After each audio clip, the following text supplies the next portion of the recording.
Marami ang nagtatanong, ano nga ba ang ginagawa ng isang real estate agent? Or simple, ako. Ano? Handa na ba kayo matuto? Tara na.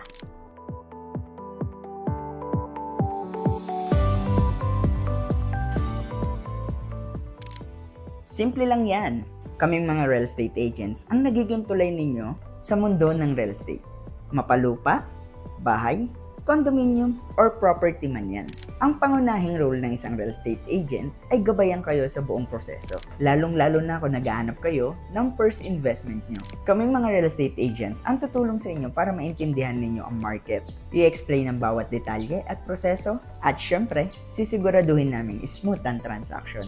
Syempre, kami ang kapartner nyo sa isa sa pinakamalaking desisyon nyo sa buhay. Nandito kami para magbigay ng professional advice at tamang informasyon para maging successful ang inyong real estate journey. Kaya tandaan, kami ang kaagapay nyo sa bawat property. And that's it for today. Stay tuned for more real estate tips. Ingat po.